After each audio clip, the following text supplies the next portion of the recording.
తాకట్లో ఉన్న మీ బంగారాన్ని విడిపించి ఆ రోజు ఆన్లైన్ రేటుకి కొంటాం. Sharma gold company. పశ్చిమ ఆసియాలో మొదలైన యుద్ధం పూర్తి స్థాయి ప్రపంచ యుద్ధంగా మారుతోంది. అమెరికా, ఇజ్రాయెల్ కలిసి ఇరాన్పై మొదలెట్టిన ఈ వార్ ప్రపంచ దేశాలను వణికిస్తోంది. సరిగ్గా ఇలాంటి విపత్కర సమయంలో ఆసియాలోని రెండు బలమైన దేశాలైన భారత్, చైనా యాక్షన్లోకి దిగాయి. తుపాకీ గుళ్లతో తేలని సమస్యను దౌత్యపరమైన చర్చలతో పరిష్కరించేందుకు ఈ రెండు దేశాలు నడుం బిగించాయి.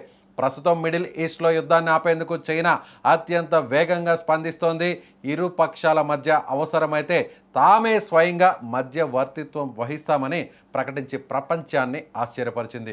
చైనా విదేశాంగ మంత్రి వాంగ్ యీ ఇప్పటికే రంగంలోకి దిగారు. ఆయన గల్ఫ్ దేశాధినేతలతో వరుసగా ఫోన్లలో చర్చిస్తున్నారు. ముఖ్యంగా యుఏఈ ఉప ప్రధాని అబ్దుల్లా బిన్ జాయిద్ అల్ నహాన్తో పాటు రష్యా, ఫ్రాన్స్, ఇరాన్ మరియు ఇజ్రాయెల్ దేశాల ప్రతినిధులతో కూడా ఆయన సంప్రదింపులు జరుపుతున్నారు. యుద్ధం వల్ల ప్రాణ నష్టం తప్ప ఏమీ ఉండదని, దౌత్యపరమైన చర్చల ద్వారానే శాంతి సాధ్యమని చైనా స్పష్టం చేస్తోంది.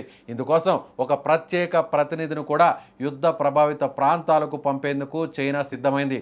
శాంతి చర్చలకు మొగ్గు చూపుతున్న సౌదీ అరేబియా వైఖరిని చైనా ప్రతినిధి లిన్ జియాన్ ఈ సందర్భంగా అభినందించారు. మరోవైపు భారత్ కూడా పశ్చిమ ఆసియా ఉద్రిక్తలపై తన గళాన్ని వినిపిస్తోంది. రష్యా ఉక్రెయిన్ యుద్ధం సమయంలోనే భారత్ ఒక విషయాన్ని స్పష్టంగా చెప్పింది. ఇది యుద్ధాల యుగం కాదు, కానీ ఇప్పుడు అదే మాటను మిడిల్ ఈస్ట్ విషయంలోనూ ప్రధాని మోదీ మరోసారి రిపీట్ చేశారు. ఉక్రెయిన్ అయినా, పశ్చిమ ఆసియా అయినా కేవలం సైనిక చర్యల వల్ల ఏ సమస్యకు శాశ్వత పరిష్కారం లభించదని ఆయన మరోసారి అభిప్రాయపడ్డారు. శాంతి చర్చలే ఏకైక మార్గమని భారత్ నమ్ముతోందంటూ ప్రధాని ఈ సందర్భంగా చెప్పుకొచ్చారు. ఇరాన్, ఇజ్రాయెల్ యుద్ధం వల్ల సామాన్య ప్రజలు బలి కాకూడదని, వెంటనే కాల్పుల విరమణ జరగాలని భారత్ సూచిస్తోంది. మరి చైనా మధ్యవర్తిత్వాన్ని అమెరికా, ఇజ్రాయెల్ అంగీకరిస్తాయా లేదా అన్నది ఇక తెలియాల్సిన పరిస్థితి. సో ఇప్పుడు మనం చూడొచ్చు, ఇప్పటి వరకు మౌనంగా ఉన్నటువంటి చైనా దాదాపుగా 5 రోజుల తరువాత ఎందుకు ఇప్పుడు గళం విప్పాల్సి వస్తుంది? ముఖ్యంగా చైనా తానే యుద్ధంలోకి దిగుతుందని అందరూ కూడా ఊహించారు. ఎందుకంటే ఇరాన్ తమకు నమ్మకమైనటువంటి మిత్ర దేశం. ఎందుకంటే చైనాకు సంబంధించినటువంటి ఆయిల్ ట్రేడింగ్ అంతా కూడా చైనా దేశంలో అక్కడ వినియోగిస్తున్నటువంటి సహజ వాయువు కావచ్చు, అలాగే అక్కడ వినియోగిస్తున్నటువంటి పెట్రోలియం ప్రోడక్ట్స్ కావచ్చు, అవన్నీ కూడా దాదాపుగా 80% దిగుమతి చేసుకునేది అతి తక్కువ ధరకు ఇరాన్ నుంచే. కాబట్టి ఇరాన్లో ఇప్పుడు ఆయిల్ ట్రేడింగ్, ఇరాన్కి సంబంధించినటువంటి చమురు శుద్ధి కేంద్రాలు కావచ్చు, ఆయిల్ నిల్వలున్నటువంటి ఆ ప్రాంతానికి సంబంధించినటువంటి రిఫైనరీస్ కావచ్చు, ఇవన్నీ కూడా ప్రస్తుతం జరుగుతున్నటువంటి యుద్ధంతో పూర్తిగా అక్కడ బంద్ అయ్యాయి, పూర్తిగా నిలిచిపోయాయి. అక్కడ సేవలన్నీ, సరఫరాకు సంబంధించినటువంటి మొత్తం సిస్టమ్ అంతా కూడా ఉన్న పళంగా షట్ డౌన్ అయింది. కాబట్టి ఇప్పుడు అక్కడ జరుగుతున్నటువంటి యుద్ధం వల్ల ఇరాన్కి ఎంత నష్టం కలుగుతుందో అదే స్థాయిలో చైనాకు కూడా, చైనాకు సంబంధించినటువంటి ఆర్థిక వ్యవస్థపై ప్రత్యక్షంగా దీని ప్రభావం ఉండడంతో ఇప్పుడు చైనా ఇక తప్పనిసరి పరిస్థితుల్లో ఇప్పుడు ఒక్కసారిగా సీన్లోకి ఎంటర్ అయింది. చైనా వేరే విధంగా అందరూ కూడా సీన్లోకి ఎంటర్ అవుతుంది. ఖచ్చితంగా ఇరాన్ పక్షాన నిలబడుతుంది, ఇరాన్కు సైనిక సహాయం చేస్తుంది, ఆయుధాల సహాయం చేస్తుంది, డ్రోన్స్, వెపన్స్, మిసైల్స్, ఇలా ప్రతి విషయంలో కూడా అమెరికాతో పోటీ పడేటువంటి చైనా, ముఖ్యంగా ఆయుధ సంపత్తి విషయంలో అమెరికా తరువాత 2వ స్థానంలో ఉండేటువంటి చైనా, టెక్నాలజీ పరంగా కూడా ముందుండేటువంటి చైనా ఒక్కసారిగా తుస్సుమనిపించిందా? చైనాకు ఈ దెబ్బ చాలా గట్టిగా తగులుతుండడం వల్ల ఇక యుద్ధం సరికాదు, ఇక తెల్ల జెండా ఊపడమే సరి. ఒక్కసారిగా ఇరాన్పై చేస్తున్నటువంటి, అమెరికా చేస్తున్నటువంటి దాడిని నిలిపివేయడానికి తానే ఇరుపక్షాల మధ్యలో ఒక మధ్యవర్తిగా ఉంటానంటూ తొలిసారిగా అమెరికాతో సానుకూలంగా మాట్లాడడానికి, అమెరికాను రిక్వెస్ట్ చేయడానికి, అమెరికాను ఒప్పించడానికి, అమెరికా ముందు ప్రాధేయపడడానికి ఒక్క మాటలో చెప్పాలంటే తమ ఆర్థిక వ్యవస్థ పూర్తి స్థాయిలో కుప్ప కూలిపోతుంది. కాబట్టి ఇక ఏమీ చేయలేనటువంటి పరిస్థితుల్లో, నిస్సహాయ స్థితిలో చైనా ఇప్పుడు ముందుకు వచ్చి ఇరాన్ యుద్ధాన్ని ఆపడానికి తాను ఒక మీడియేటర్గా మారడానికి చైనా సిద్ధపడింది. ఇక భారత్ విషయానికి వస్తే అటు ఇజ్రాయెల్ అలాగే ఇటు ఇరాన్, అదేవిధంగా ఈ రెండు దేశాలతో ఎప్పటి నుంచో ఒక దశాబ్దాల కాలంగా ఈ రెండు దేశాలతో ఒక మైత్రి కొనసాగిస్తున్నటువంటి దేశం భారత్. ముఖ్యంగా శాంతిని కోరుకునేటువంటి దేశం భారత్.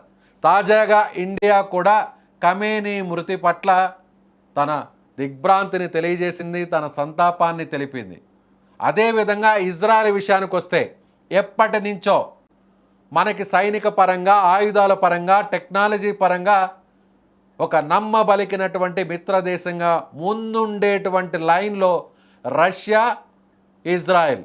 అలాంటి ఇజ్రాయెల్ ఇప్పుడు నేరుగా ఇరాన్ మీద యుద్ధం చేస్తుంది. మరోవైపు ఇరాన్కి సంబంధించి చూస్తే పూర్తి స్థాయిలో దాదాపుగా ఒక 40-50% మన దేశ అవసరాల కోసం వినియోగించేటువంటి పెట్రోలియం ప్రోడక్ట్స్, ఆయిల్స్, అలాగే న్యాచురల్ గ్యాస్, ఇవన్నీ కూడా మనం ఇప్పటి వరకు కూడా తక్కువ ధరకే ఇరాన్ నుంచి దిగుమతి చేసుకుంటున్నటువంటి పరిస్థితి.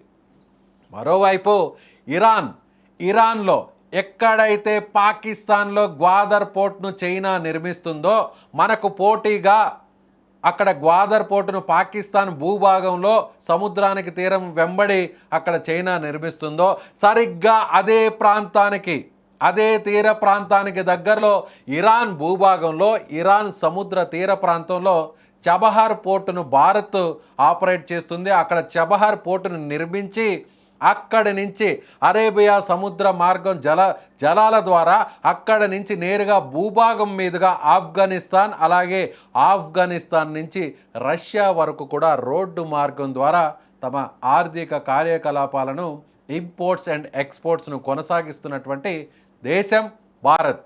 అక్కడ భూభాగంలో కొంత చోటును, విలువైనటువంటి చోటును, పోర్టును భారత్కు అప్పగించినటువంటి మరో మిత్ర దేశం ఇరాన్. సో రెండు దేశాలతో మనకు మైత్రి ఉంది కాబట్టి అన్నిటికంటే కూడా ఎప్పుడు ఎవరి మీద, ఏ దేశం మీద దండెత్తనటువంటి దేశం మన భారతదేశం.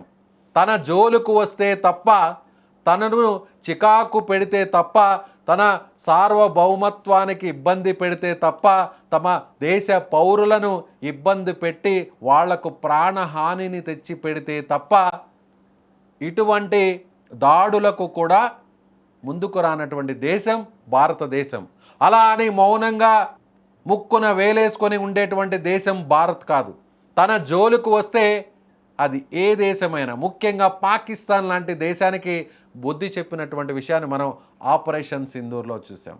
అదేవిధంగా అమెరికా మన మీద పెత్తనం చలాయించాలనేటువంటి ప్రయత్నం చేసినటువంటి అమెరికా కూడా మన మీద ట్రేడింగ్ ద్వారా ఒక్కసారిగా పన్నులను భారీ స్థాయిలో విధించినప్పటికీ కూడా మౌనంగానే ఉన్నటువంటి ఇండియా తన బలమేంటో ఒక్కసారిగా చూపించింది. ఒక్కసారిగా డాలర్ రూపంలో కాకుండా ఇతర దేశాలతో సంబంధాలను, మైత్రిని పెంచుకొని, వ్యాపార కలాపాలను పెంచుకొని, రష్యాతో తన సహజ మిత్రుడుగా ఉన్నటువంటి రష్యాతో తన ఆయిల్ ట్రేడింగ్ను కొనసాగిస్తూ ఒక్కసారిగా అమెరికాకు తాను తలుచుకుంటే ఏం చేస్తామో చెప్పి చూపించింది ఇండియా. దాంతో ఇప్పుడు అమెరికా దిగి వచ్చింది. ఇవన్నీ ఎందుకు చెప్పుకోవాలంటే భారత్ ఇరు దేశాల పక్షాన నిలబడుతుంది. అవసరమైతే భారత్ కూడా మధ్యవర్తిగా ఉండాల్సినటువంటి పరిస్థితి వస్తే తప్పనిసరిగా రెండు దేశాల మధ్య యుద్ధాన్ని ఆపగలిగేటువంటి శక్తి, సామర్థ్యాలు ఉన్నటువంటి దేశం, నాయకుడు భారతదేశ ప్రధాని నరేంద్ర మోదీ. ఇప్పటికే అమెరికాకు సంబంధించినటువంటి అధ్యక్షుడిగా ఉన్న మోడీ ఇష్టం ఉన్నా లేకపోయినా భారత్తో చెలిమి చేయాల్సినటువంటి పరిస్థితి, భారత్తో మైత్రిని కొనసాగించాల్సినటువంటి పరిస్థితి. ఎందుకంటే భారత్తో వ్యాపారం చేయకపోతే అమెరికా ఆర్థిక వ్యవస్థ మొత్తం కుప్ప కూలిపోతుంది. అందుకే నరేంద్ర మోదీని పలుసార్లు ఆయన తన ఫ్రెండ్, తన మిత్రుడు అంటూ చెప్తున్నటువంటి ట్రంప్ ఇప్పుడు నరేంద్ర మోదీ బరిలోకి దిగితే రెండు దేశాల మధ్య యుద్ధాన్ని ఆపాల్సినటువంటి పరిస్థితి తలెత్తితే మోదీ కూడా తప్పనిసరిగా యుద్ధాన్ని ఆపడానికి దౌత్యాన్ని చేయడానికి ముందుకు వస్తారు. అయితే ఇప్పుడు చైనా మాత్రం దిక్కుతోచని స్థితిలో, ఊపిరి ఆడని స్థితిలో మరికొన్ని రోజుల పాటు ఇదే విధంగా కొనసాగితే యుద్ధం అక్కడ ఆయిల్కి సంబంధించినటువంటి కొరత తీవ్రంగా వస్తుంది. దాని ప్రభావంతో చైనా ఆర్థిక వ్యవస్థ కుప్ప కూలిపోతుంది. ఇతర దేశాలతో ప్రాధేయపడాల్సినటువంటి పరిస్థితి వస్తుంది. ఇక తిరిగి అమెరికా దగ్గర ఆయిల్ కొనాల్సినటువంటి దయనీయ స్థితి వస్తే అప్పుడు అమెరికా తన ప్రాబల్యం ఏంటో, తన పవర్ ఏంటో చైనాకు రుచి చూపించాల్సి వస్తుంది. అలాంటి సిచ్యువేషన్ రాకముందే, కళ్ళు తెరుచుకొని నేరుగా ప్రాధేయపడాల్సినటువంటి సిచ్యువేషన్ రాకముందే తగుదునమ్మా అంటూ ఇప్పుడు చైనా మధ్యవర్తిగా వస్తానంటూ ప్రకటించింది. సో మీరేమనుకుంటున్నారు? చైనా, అమెరికా, ఇజ్రాయెల్ అలాగే ఇరాన్ మధ్య ఒక మీడియేటర్గా రావడాన్ని, చైనా ఈ పాత్రను పోషించడాన్ని ఎలా చూడాలి? మీ అభిప్రాయాన్ని ఖచ్చితంగా కామెంట్ బాక్స్లో తెలియచేయండి. చూస్తూనే ఉండండి సుమన్ టీవీ డిజిటల్ లైవ్.